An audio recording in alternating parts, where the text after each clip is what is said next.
do I feel so fatigued? Welcome back to Angelic Live Wellness. I'm Dr. Olusegun, and I am going to be talking about today about what are the most common causes of fatigue. If you're new to my practice, one of the things you see on the intake or questionnaire that I ask all my patients is to check off on this list of symptoms and rate them from, is it affecting you on a daily basis? Is it affecting you just every now and then? Or is it affecting you on a weekly basis and things like that, right? So fatigue is commonly checked by most patients, especially when they're just coming to see us for the first time. They got a lot of issues and questions and stuff like that. And even though fatigue can be seen in a lot of different conditions, I find that the cause in most patients is multifactorial, which means that the causes is not just one thing. So I want to go over today about maybe 8 different things that can cause fatigue. And maybe in your situation, even without going to see the doctor, you can start addressing some of these things and see if your fatigue starts to lift.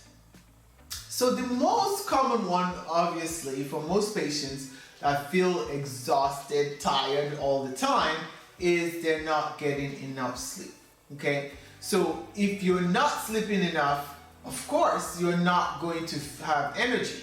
So getting in good night's sleep, 7-8 hours for most patients. Some people need 9, some people can do away with 6, but somewhere in that range of 7 to 8 hours is typical for most patients to feel like they've rested well and their body is rejuvenated, ready for the next day, okay? So the next thing is excessive physical activity or mental activity. So some patients sleep enough, right? But they still feel tired. And sometimes it's because their job is just so physically demanding, or there's so much mental activity even when they're asleep, right? Their body is not getting into the waves of sleep that allows their body to fully rest, so they wake up still feeling like they didn't really get enough rest. Something related to sleep that we should also probably touch on here is sleep apnea. So a lot of patients that have excess body weight, or they have some blockage in the uvula or part of the tongue that blocks the airway, can sometimes have fatigue during the day because their body just wasn't getting enough oxygen while they were sleeping. And for that reason, they feel so fatigued during the day. So that's something we shouldn't miss, especially when it relates to sleep.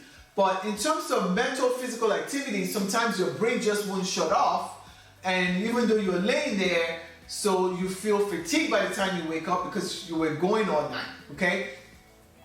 The next one is very commonly missed, and this is dehydration. So when patients are dehydrated, you just feel drained, right? Your energy, you can't quite get it up. Right, so I usually ask patients to try to hydrate, but when they tell me they're feeling fatigued, I say go try to drink half of your body weight in ounces and see if that starts to get better. And very important for that hydration is to make sure it has some electrolytes in it. So something like a little pinch of Celtic salt into your water, or getting some electrolyte powder, maybe flavors that you like, and adding that into your water so that you can try to consume more water, okay? So this sometimes is all it takes. Water gets into your bloodstream, starts to get into your cells, and voila, all that brain fog, that fatigue and tiredness goes away. I mean, have you ever been in the sun for so long that you get dehydrated and then you hydrate, you feel like a new person? That is very crucial. So hydration, hydration, hydration when it comes to fatigue, okay? Next thing is dealing with stress, okay? Stress is gonna drain your energy. We all know this, right? Even just being in the room with someone that makes you feel stressed can drain your energy, okay? So be mindful of the people that you hang out with, right? If you leave somebody's presence and you feel drained, well, they're stressing you out. You need to monitor how often you see that person. Okay, so stress in your life, juggling too many things, try to have better balance in your work life, family relationships, so that stress does not give you more fatigue. All right, then I also like to touch on nutrition, right? So when you're eating and feeding your body, when you don't give it enough nutrients, okay, like this doesn't mean you don't give it enough calories. You might give it plenty of calories. In fact, you might have given it way too many calories, but it is not nutrient dense food, right? These are foods are like fast food, it's just French fries and some, thrown together beef-like thing called meat, right? That you're eating thinking you're putting nutrients in your body, and your body is still starving for nutrition. It's still saying, God, I don't have any B12 in this thing. There's no vitamin D in here. I can't get any magnesium from this stuff you just ate, right? So your body is like giving you this fatigue signal going like, girl, guy, you need to feed me real food, okay? Nutrient dense food that transmits energy into your body, okay?